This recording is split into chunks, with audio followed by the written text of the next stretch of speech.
ओडिशा बाहर फेरंता रेजिस्ट्रेशन पर आधार और मोबाइल नंबर बाध्यतामूलक केउठू आसिबे केउठिकी जिबे देबे विवरणी कोविड मुख्य मुखपात्र कहले राज्यवासी भली बाहर रोचुवा लोकंकर पानी पवन माटी उपरे रही समान अधिकार।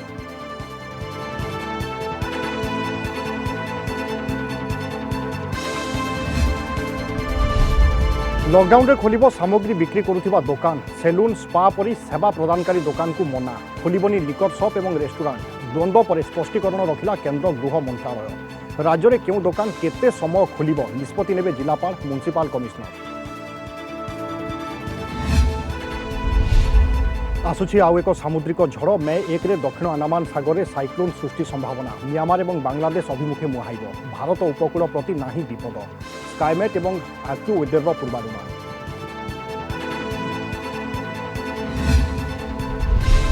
पुणी शिल्प और एमएसएमई को ट्राक को फेराई आनिबा पई उद्यम वीडियो कॉन्फ्रेंसिंग रे मंत्री स्तरीय कमिटी बैठक में आलोचना शिल्प संस्था एसोसिएशन को दाबी करा जाऊ स्वतंत्र पांठी व्यवस्था कम सुधरे मिलू ऋण शिल्प मंत्री कहले जारी रही आलोचना खूब शीघ्र निष्पत्ति।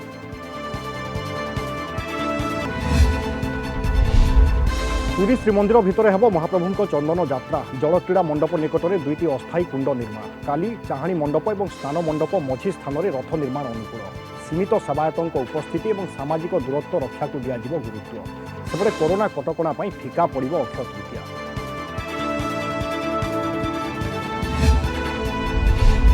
एवं घर को फेरिले कोरोना आक्रांतों चिकित्सा करुवा किम्स कोविड हॉस्पिटल 12 डाक्तर प्रथम पर्यायर 7 दिन ड्यूटी पर 14 दिन रही क्वारंटाइन रे नमूना रिपोर्ट नेगेटिव पर फेरिबा को अनुमति दुस्साहसिक कार्य धन्यवाद जणाइले किट एवं किस प्रतिष्ठाता डॉक्टर अच्युत सामंत।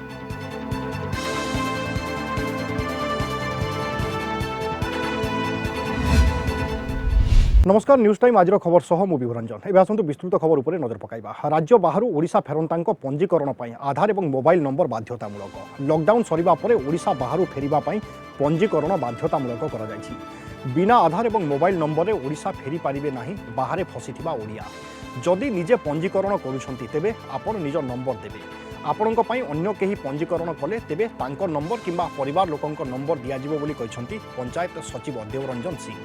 ओडिशा बाहर थिबा ओडियांक व्यग्रता को सरकार बुझुछंती सेथिपई गतकाली ठारू सरकारक स्वतंत्र पोर्टाल रे पंजीकरण आरंभ होईछि।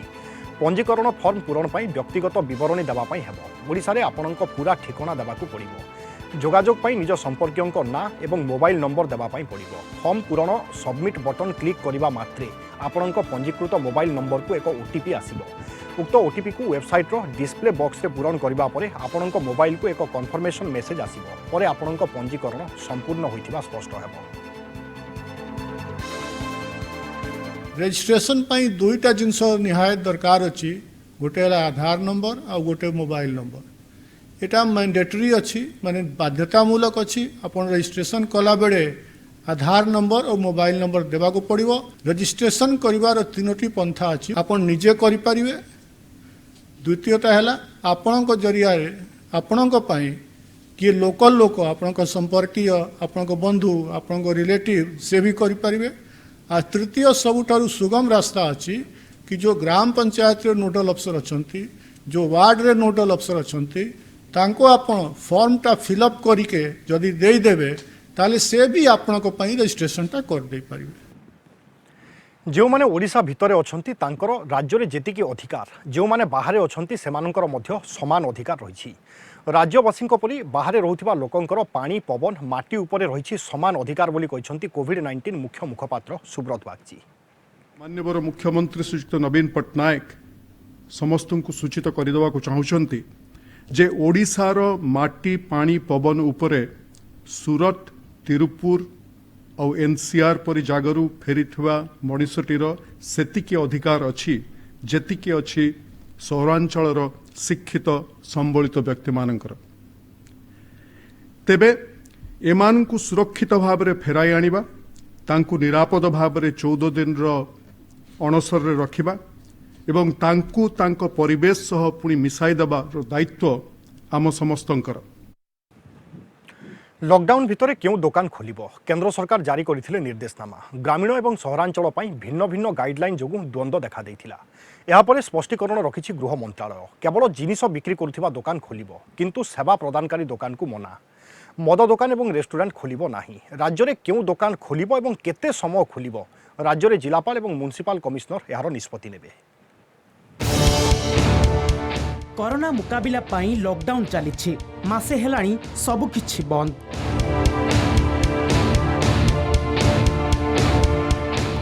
केवल खोला थिला अत्यावश्यक सामग्री मिलुथुवा दुकान। लॉकडाउन रो मासे परे कटकणारे किछिटा कोहळ करिसंती केंद्र सरकार। दुकान खोलिबाकू किछि शर्त रखिथिले। लोकंक भितरे द्वंद्व परे स्पष्टीकरण रखिछि केंद्र गृह मंत्रालय। जिनिस बिक्री करुथुवा दुकान पई कटकणा नाही, सेमाने खोलिबे। किंतु सेलून, ब्यूटी पार्लर, स्पा भली सेवा प्रदानकारी दुकान को अनुमति नहीं। खोलिबनी रेस्टोरेंट, शॉपिंग मॉल को छाड़देले ग्रामीण क्षेत्र में खोलिब सबु दुकान। सहरांचल रे एकाकी थिबा और आवासिक अंचल रे थिबा दुकान को मिली ग्रीन सिग्नल। शहरी क्षेत्र में जो एरियाज कंटेनमेंट जोन्स में नहीं आते हैं वहाँ पर कुछ प्रकार की दुकानों को खोलने की अनुमति है। अभी बार्बर शॉप्स और हेयर सलून्स खोलने की अनुमति नहीं है। जो गृह मंत्रालय के नए ऑर्डर्स हैं उसके अनुसार रेस्टोरेंट्स को खोलने की अनुमति नहीं है। हमारे राष्ट्रीय निर्देश के अनुसार लिकर शॉप्स या शराब की दुकानों को खोलने की अनुमति नहीं है। केंद्र सरकार को निर्देशनामा परे राज्य सरकार जारी करिसंती विज्ञप्ति। क्यों दुकान खोलिबो, कौन कौन बंद रहिबो, केते समय खोला जिवो दुकान, ए निष्पत्ति जिलापाल और म्युनिसिपल कमिशनर को हाथ में छाड़ी सरकार। जिले में दुकान खोलिबा निष्पत्ति जिलापाल और पौरांचल रे कमिशनर से निष्पत्ति नेबे। पूरा सोशल डिस्टेंस मेंटेन करा होजे। गोटे ग्राहक याडे बड़े गोटे ग्राहक 5 फुट तोल के पूरा आमे भी निजे दूरे दूरे ठिया रहू जो। और एटा भी दियाई छे, हैंड वॉशर भी दियाई छे। जे आबा हैंड वॉश करवा तापर हमको पैसा वैसा सब देबा। दुकानें मैं भी देख रहा हूँ काफ़ी पहले से ज़्यादा खुली हैं, बस लोगों के लिए अच्छा। लेकिन ये जो हुआ है, जो फ्री स्पेस, अब सोशल डिस्टेंसिंग फिर भी मेंटेन करें। ये नहीं है कि दुकानें खुल गई तो बाज़ारों में उतर आए। एबे आसंतु नजर पकाइबा केंद्रर निर्देशनामा अनुसार क्यों दुकान खोलिबो, कौन बंद रहिबो। महानगर निगम और पौरांचल बाहर आवासिक परिसर और मार्केट कॉम्प्लेक्स रे पंजीकृत समस्त दुकान खोला रहिबो। सहरांचल रे अलगा थिबा दुकान, आवासिक दुकान को मिली अनुमति। आवासिक अंचल और आंचलिक बाजार रे अलगा थिबा टेलर दुकान खोलिबो। महानगर और पौरांचल बाहर पंजीकृत दुकान 50% कर्मचारी रे खोलिबे, किंतु कड़ाकड़ी मानिबे मास्क और सामाजिक दूरत्व नियम। ई कॉमर्स कंपनी केवल अत्यावश्यक सामग्री बिक्री करिबे। बंद रहिबो मॉल और सिनेमा हॉल। गोटे कॉम्प्लेक्स रे एकाठी थिबा दुकान भी खोलिबो नाही। मल्टी ब्रांड मॉल और single brand mall, shopping complex सब बंद रहिबो। खोलिबनी मार्केट कॉम्प्लेक्स रे थिबा दुकान। मॉल भितरे थिबा बुटीक बंद रहिबो। मद दुकानी ऊपर भी पूर्व भली कटकणा बलवत्तर रहिछि। Bureau report, Kalinga TV. परवर्ती खबर को आसवा मे 1 रे दक्षिण अंडमान सागर में सामुद्रिक झड़र अनुमान करिसंती विश्वर 2टी पाणीपाग संस्था। यह अधिक घनीभूत होई आगको बढ़िबो, किंतु भारतीय उपकूल छुईबो नाही। भारतीय उपकूल ठारू दूर में भयंकर बात्यार रूप नहीं म्यांमार और बांग्लादेश मुहाइब बोली 2 पाणीपाग संस्था स्काईमेट और आक्यू वेदर पूर्वानुमान करिसंती।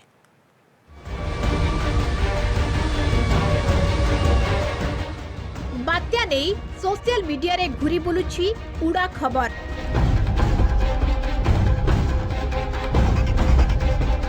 मे प्रथम सप्ताह रे बड़ धरणर बात्या आसीबा नहीं हेउछि चर्चा। हेले एहा उपरे पूर्णच्छेद पकाइछंती विश्वर 2 बड़ पाणीपाग संस्था। प्रथमे नजर पकाइबा कोन कहूछि स्काईमेट। मे 1 रे दक्षिण अंडमान सागर रे सामुद्रिक झड़र अनुमान करिछि स्काईमेट। यह सृष्टि हेबा ठारू अंडमान रे प्रबल बेगरे पवन बहिबा सह वर्षार अनुमान करा जाउछि। यह अधिक घनीभूत होई आगकू बढ़िबो, किंतु यह भारतीय उपकूल छुईबो नाही। भारतीय उपकूल ठारू बहु दूर रे अति भयंकर बात्या रूप नहीं म्यांमार और बांग्लादेश मुहा हेबो। तेबे लैंडफॉल उपरे कोनोसी पूर्वानुमान करी नाही स्काईमेट। तथापि म्यांमार रो येंगुन और बांग्लादेश रो चिटागंग मध्यरे यह विपद सृष्टि करिपारे बोली अनुमान करिछि एही संस्था।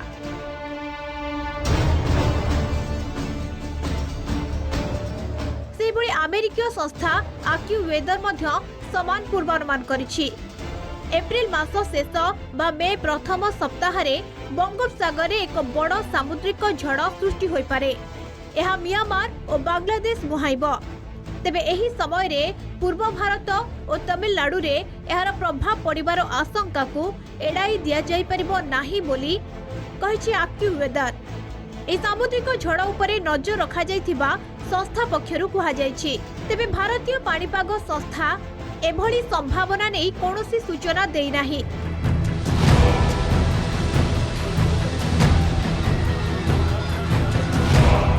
मार्च रु जून मास प्राक मौसुमी ऋतुर समय। एही समय रे बात्या संभावना थाए। स्काईमेट मुताबक अंडमान सागर रे एप्रिल 27 रे एक घूर्णी बलय सृष्टि हेब। 28 तारीख बेलकु लघुचाप रे परिणत हेब।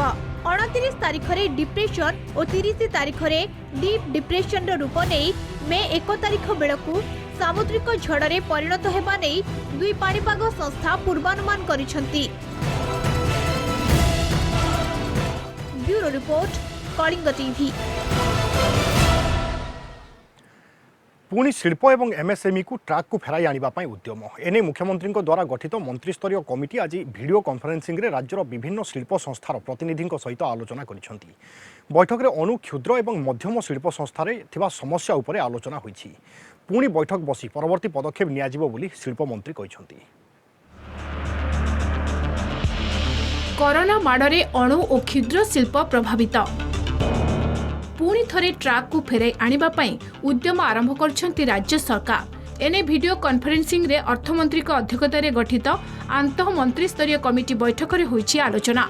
विभिन्न शिल्प संस्था एसोसिएशन ठारू मतामत लोड़िछंती सरकार। 2-3 दिगकू शिल्प संस्था एसोसिएशन गुड़िक अधिक गुरुत्व देइछन्ते। विशेषकर अणु और क्षुद्र शिल्प कोरोना रे बेसी प्रभावित। यहाकू दृष्टि रखी राज्य सरकार एक स्वतंत्र पांठीर व्यवस्था करंतु। एथुरु 5 लाख टंका लेखाएं ऋण कम सुधरे जोगाई दिया जाऊ।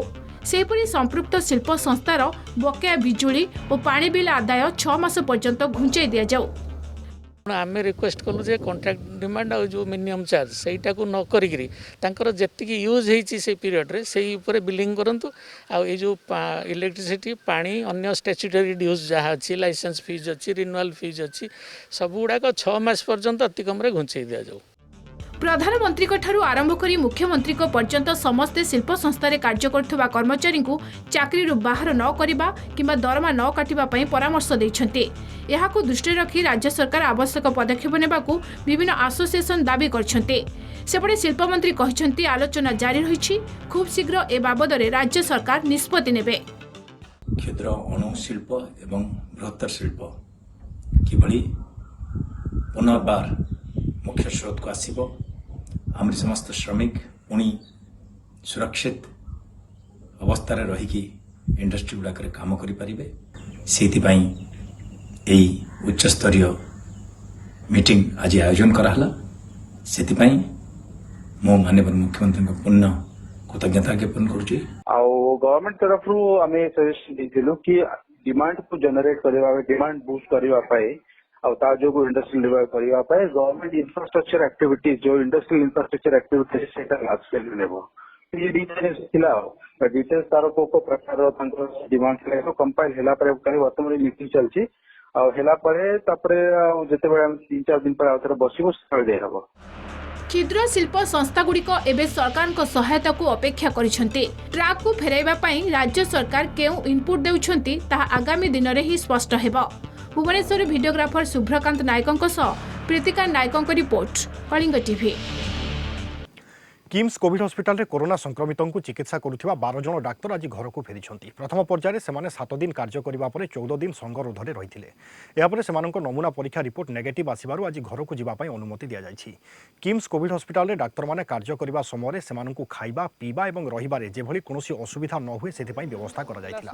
आईसीएमआर एवं डब्ल्यूएचओ नियम अनुसार सेमाने प्रथम पर्यायर 7 दिन कार्य करिबा परे किट एवं किस प्रतिष्ठाता डॉक्टर अच्युत सामंत सेमानक दुसाहसिक कार्य पई धन्यवाद जणाइथिले। किम्स प्रथमे कोविड हॉस्पिटल करने सुजोग पाइथिबा बेले एही डाक्तर और स्वास्थ्यकर्मी माने साहसर सह कोरोना संक्रमितों को सेवा जोगाई देबा पई आगे आसीथिले बोली डॉक्टर सामंत कहिथिले। ए डाक्तर और स्वास्थ्यकर्मी सेवारे कोरोना संक्रमित रोगी माने भल होई जिबा परे बेस संतोष प्रकाश करथिले। डाक्तर माने मध्य एभली समय सेवा जोगाई देबार सुजोग पाइथिबारु खुशी प्रकाश करिसंती। आज एही कार्यक्रम में किट विश्वविद्यालयर उपकुलाधिपति डॉक्टर सुब्रत आचार्य मध्य उपस्थित रही कोरोना योद्धा को शुभेच्छा जणाइथिले। प्रथम दिन ड्यूटी कला परे आम पूरा डर छाड़ी जाइतिला। हमको जना पड़ला I'm good quality PP full body cover हैला परे हमको जना पड़ला सेम ड्यूटी हमको करिया पड़ियो, खाली एक्स्ट्रा प्रिकॉशन रहू पड़ियो। तो हमें ग्रेजुअली इनिशियल डे रु 20 बेड रु पेशेंट रु नहीं कि 50% पर्यंत आम पाखु आसिले आईसीयू 7-8 पेशेंट रहिले किछि नॉर्मल ड्यूटी वाले आम करि चललु आराम से 8 दिन ड्यूटी कर चललु किछि सेम खाली मेन हैला प्रिकॉशन नहीं कि हमें ड्यूटी कर सारू। बहुत पेशेंट भल होगी गले, बहुत बढ़िया एक्सपीरियंस। एमती फास्ट टाइम पे आम तो HIV HBS एजी सेमती प्रोटेक्शन किट यूज करूँ, बट यहाँ टिके high level of contagious disease extra precaution extra PP with full body cover पिंधिकी कले किसी असुविधा नहीं। मेन है कि डरिवार नहीं, same duty we have to do with only precaution. Puri Shrimandir परिसर में आसंताकाली महाप्रभुଙ୍କ अक्षय तृतीया नीति एवं चंदन यात्रा विधि संपन्न करा जिवो। एथिपाई श्रीमंदिर भितर हेबो अस्थायी कुंड एवं प्रतीकात्मक नंदा एवं भद्रा डंगा, चाहाणी मंडप एवं स्नान मंडप मध्यवर्ती स्थान में आज्ञामाल विजेश रथ निर्माण अनुकूल हेबो।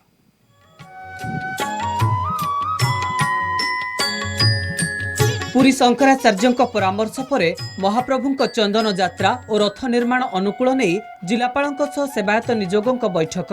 श्रीमंदिर परिसर में हेब महाप्रभुंकर 21 दिन व्यापी चंदन यात्रा। एथिपाई सेवायत माने सहयोग करने को सहमति प्रकाश करिसेंती। चंदन यात्रा पर श्रीमंदिर भितर थिबा जलक्रीड़ा मंडप निकट में 2टी अस्थायी कुंड करा जिवो। नौका विहार व्यतीत अन्य सबु विधि करा जिवो। मंदिर भितर 21 दिन चंदन यात्रा नीति पंचमहादेव मदन मोहन रामकृष्ण लक्ष्मी और सरस्वती की रही जो नीति संपादन है सेटा श्रीमंदिर भीतर बाउंड्री भितर करा जिवो। गोटे कुंड माजणा मंडप रे अछि जोठी कि भीतर चंदन महाप्रभु पाळंती। से कुंड रे 2 जण कर जगह अछि, तेणु से कुंड रे रामकृष्ण विजय करिवे एवं आउ जोड़िए कुंड तैयारी हम बड़ बड़ जो लक्ष्मी सरस्वती मदन मोहन विजय। सेपरि आसंताकाली श्रीमंदिर चाहाणी मंडप और स्नान मंडप मध्यवर्ती स्थान में रथ निर्माण अनुकूल संपन्न हेबो। 3 जण पूजा पंडा आज्ञामाल धरी सेठारे एहाकु विश्वकर्मा महाराणा को प्रदान करिवे। सामाजिक दूरत्व रक्षा करा जिवो। सीमित संख्यक सेवायतों उपस्थिति रे बाहर चंदन यात्रा और रथ निर्माण अनुकूल प्रथम थर पई श्रीमंदिर भितर करा जिवो। प्रभुर जो नीति आम यूजुअल हिसाब से जमती करूँ से एक्सटेंडेड नीति हिसाब से ये दोनों अक्षय तृतीयार रथर अनुकूल काम प्लस आमर चंदन यात्रार काम ये दोनों नीति केमती मंदिर परिसर भितर गाइडलाइन को मानिक करी हम से दिगरे समस्त संपृक्त निजोग को आम डाकी बहुत भलो सौहार्दपूर्ण माहौल रे कथा हेलु। कौन नीति नियम और परंपरा को न भांगी सुचारू रूपे करूँ से विषय आलोचना है एवं जल क्रीड़ा मंडप महाप्रभुंर जल क्रीड़ा हम एवं काठ से रथ भूई जो अच्छा से नहीं जी। कोरोना कटकणा पई चलित वर्ष जाकचमकर हेबनी चंदन यात्रा। भक्तों गहली लागिबनी कि झुली झुली मणि विमान रे आसीबेनी महाप्रभु। केवल विधि रक्षा पाई श्रीमंदिर भितरे पालित हेबो। पुरीरो वीडियोग्राफर चंदन दास और Pradeep Pradhan Shailendra Acharya report Kalinga TV. News time रे समय सरी आज खबर को रखा।